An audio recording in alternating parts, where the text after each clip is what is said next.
Hi, I'm Georgina. Most people call me Gina, except my parents who insist on using my full name like it's some kind of weapon. My son Tyler is 8, smart, kind, and the center of my universe. I'm a single mom, and despite my parents' constant criticism about my life choices, I've built a good life for us. Mom, can Grandma and Grandpa pick me up today? Tyler asked over breakfast, spoon clinking against his cereal bowl. You said you have that big meeting. I hesitated, coffee mug suspended midair. Are you sure? I can reschedule. They said they wanted to spend more time with me. He shrugged, eyes hopeful. Grandpa said he'd take me fishing. When did he say that? I asked, setting down my mug. When they visited Sunday. When you were cooking. I sighed. My parents had been pushing for more influence in Tyler's life lately. I'll call them, but I'll have a backup plan just in case. They'll come, Tyler said confidently. They promised. My mother answered on the second ring. Georgina, it's early. Tyler mentioned you offered to pick him up from school today. I have an important client meeting at 4. Did he now? Her voice held that familiar edge. And you immediately need a favor. You told him you wanted to spend more time with him, I countered, keeping my voice level. Fine, she said after a pause. What time? 3:15, the elementary school on Maple. You've been there before. We'll be there, though I don't see why you can't manage your schedule better. When I was raising you... Thanks, Mom. I appreciate it, I interrupted. Tyler's really looking forward to it. After hanging up, I turned to find Tyler beaming. See? Told you. At work, my phone buzzed at 3:30 with a text from an unknown number. Mrs. Parker, this is Miss Alvarez from Maple Elementary. Tyler is still waiting in the office. Your parents came but left without him. Please call immediately. My blood ran cold. Excuse me, I stammered to my clients. Family emergency. I called the school while rushing to my car. What happened? I demanded. Your parents arrived, Miss Alvarez explained, voice tense. But when Tyler ran up to them, there was some kind of disagreement. Your father said loudly, and I quote, let him walk home like a stray. Then they drove off. Tyler's quite upset. I'll be there in 15 minutes, I promised, hands shaking as I started the car. When I arrived, Tyler sat hunched in a chair, face blotchy from crying. Miss Alvarez, a stern-faced woman with kind eyes, stood nearby. Mommy! Tyler crashed into me, sobbing against my stomach. What happened, sweetie? I asked, kneeling to his level. Between hiccuping breaths, he managed. Grandpa said I'm just like you, undisciplined. He said walking home would teach me a lesson. Miss Alvarez cleared her throat. Mrs. Parker, may I speak with you privately? Tyler sat with the secretary while Miss Alvarez led me to her office. This is concerning behavior, she said, closing the door. Tyler said they told him to walk home like a stray, and that your mother coddles you too much. I witnessed part of this exchange myself. I'm horrified, I whispered, nausea rising. They've been critical of my parenting, but this... As a mandatory reporter, I need to ask, is Tyler safe around your parents? The question hit like a physical blow. I thought he was, until today. Consider documenting this incident, she advised, sliding me a card. This is a family advocate I know. What they did wasn't just unkind. It was endangerment. Walking out with Tyler's hand in mine, my phone rang. My sister, Emma. Did you hear what happened? Mom's spinning some crazy story about Tyler misbehaving, but Gina, I heard Dad in the background. This is beyond the pale. My free hand curled into a fist. They abandoned my 8-year-old. Told him to walk home. 3 miles. Alone. Jesus, Emma breathed. What are you going to do? I looked down at Tyler, at the card in my hand, at the school building where my parents had abandoned my child. Whatever it takes. They said what? Megan exclaimed, nearly spilling her coffee across my kitchen table. My oldest friend since college, she'd rushed over after Tyler went to bed. That he should walk home like a stray, I repeated, the words still burning. 3 miles. He's 8, Meg. That's beyond cruel, she said, shaking her head. What did Tyler say happened before that? He said he ran up to the car all excited about fishing. Grandpa was weird from the start, asking if he'd done his homework yet, if he'd behaved in class. Then when Tyler mentioned I had a meeting, Dad went off about how I'm always pawning him off on others. So they punished Tyler because they're mad at you, Megan concluded, disgust evident in her voice. Classic emotional manipulation. My phone buzzed with a text from Emma. Dad's telling everyone Tyler was having a tantrum and they disciplined him. Mom's backing him up. Unbelievable. They're rewriting history already, I muttered, showing Megan the text. You need to talk to someone official, she urged. This isn't just family drama anymore. The next morning, I called the number Miss Alvarez had given me. 2 hours later, I sat across from Diane Fletcher, family advocate, in her sparse but welcoming office. Walk me through exactly what happened, she requested, pen poised over a legal pad. I recounted everything, including the history of my parents' criticisms and controlling behavior. Your son was abandoned by adults who had agreed to take custody of him, Diane stated flatly. That's child endangerment. Do you have any documentation of previous incidents? Texts, maybe some emails, I replied. They've always been critical, but never anything like this. Were there witnesses besides the teacher? The school secretary, probably other parents in the pickup line. My sister heard my father essentially confess. Diane nodded. That's good. Would your sister be willing to provide a statement? Absolutely. She's furious. My phone rang. My mother. I showed Diane. Answer it, she suggested. Speakerphone. I'll be silent. I took a deep breath and answered. Hello? Georgina, this ridiculous situation has gone far enough, my mother began without preamble. Your father and I were teaching Tyler a valuable lesson about respect. You're blowing this out of proportion. You abandoned an 8-year-old child at school and told him to walk home alone. I stated evenly. Don't be dramatic, she snapped. We circled the block. We were coming back. That's not what the school staff witnessed, or what Tyler experienced. Since when do you believe a child over your own parents? She demanded. This is exactly why Tyler needs our influence. You have no sense of discipline or respect. Is that why you told my son to walk home like a stray? A pause. Your father was frustrated. Tyler was being difficult. He was excited about going fishing with his grandfather, something you both promised him. We don't owe you explanations about how we choose to discipline. You have no right to discipline my child, especially by abandoning him. Don't contact us again. Don't you dare threaten me, my mother hissed. If you pursue this, you'll regret it. Family matters stay within the family. After hanging up, Diane raised an eyebrow. That was illuminating and helpful for documentation. What should I do next? I asked, hands trembling. File a police report, request a restraining order, and document every interaction. She slid a form across the desk.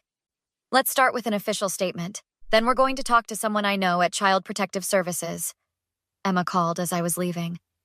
They're telling everyone you're keeping Tyler from them out of spite, she warned. Dad's threatening to sue for grandparents' rights. Let him try, I replied. I'm meeting with CPS tomorrow.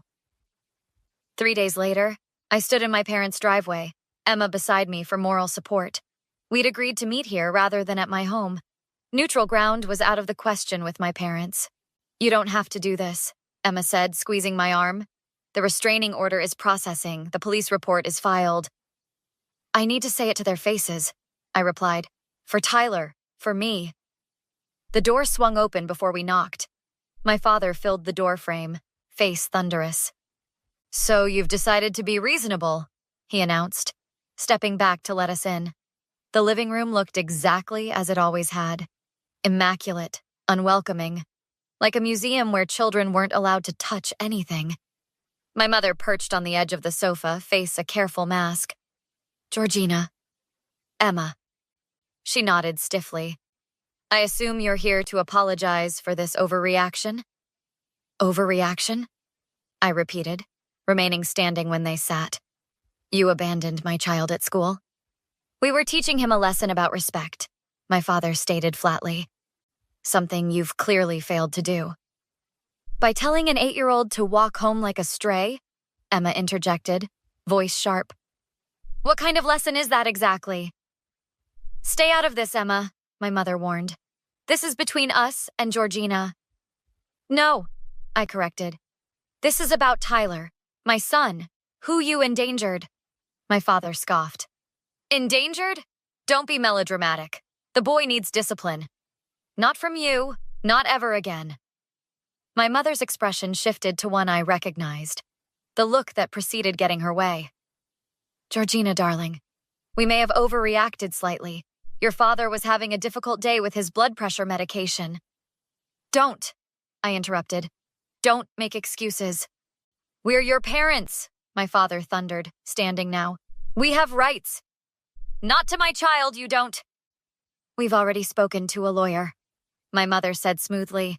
Grandparents' rights are quite clear in this state, especially given your history.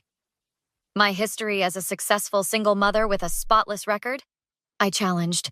Against your history of abandoning a minor in your care and instructing him to walk 3 miles alone? That history? You ungrateful, my father started, taking a step toward me. Emma moved between us. Touch her. An assault goes on the police report too. Police report? My mother paled. You wouldn't dare. Already filed, I confirmed, along with statements from the school staff and Tyler's therapist, documenting the emotional impact of your lesson. This is ridiculous, my father sputtered. We're family. Family doesn't abandon children, I stated. Family doesn't use children as pawns to hurt their parents. The restraining order should be processed by tomorrow. Restraining order? My mother was on her feet now. Georgina, please, we're sorry if we upset Tyler. We can work this out. No, I said, voice steady. We can't. You little bitch, my father hissed, lunging forward. After everything we've done for you, Emma's phone was already recording. That'll look great in court. Get out of my house, he roared, face purple. You're no daughter of mine. You'll regret this, Georgina, I swear to God. The only thing I regret, I replied, heading for the door, is ever trusting you with my son. 6 weeks later, I sat across from Judge Martinez, my attorney beside me. Across the aisle, my parents and their lawyer watched with barely concealed hostility. Mrs. Parker, the judge addressed me, your restraining order request cites a specific incident of child endangerment. Can you briefly summarize for the record? My parents agreed to pick up my son from school, then abandoned him there, telling him to walk home like a stray. He's 8 years old, Your Honor. The school was 3 miles from our home, across busy intersections. And you have witnesses to this event? My attorney nodded.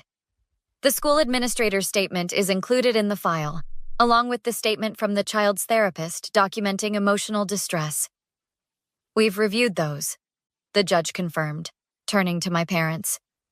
Mr. and Mrs. Green, your response? Their attorney leaned forward.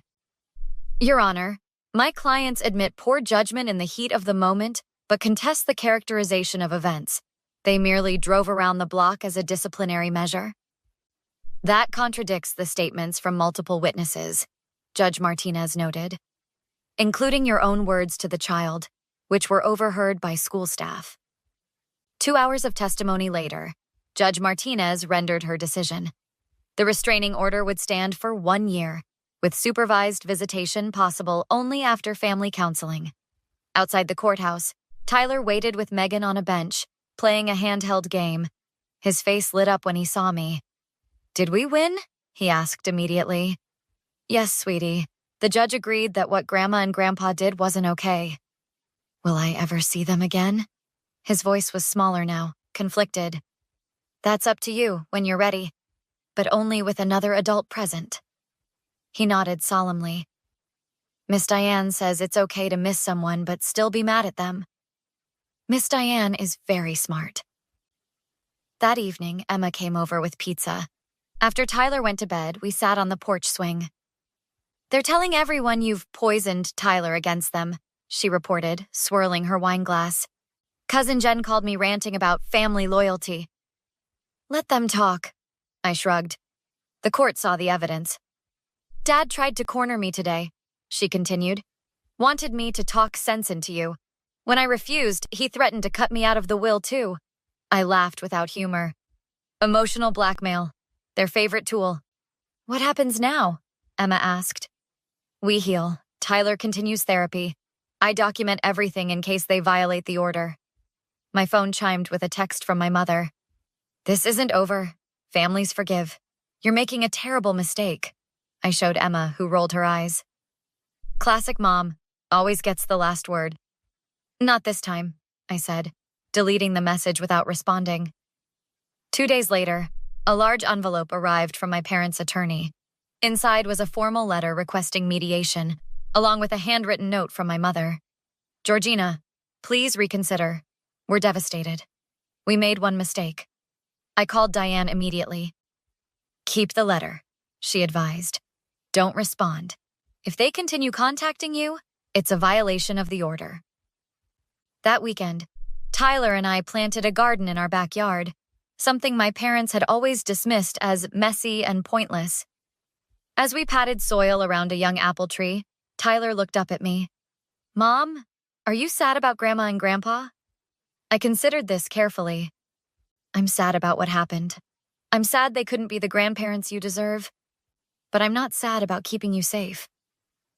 Miss Diane says sometimes the bravest thing is walking away from people who hurt you. I hugged him, dirt-smudged hands and all. Miss Diane is right again.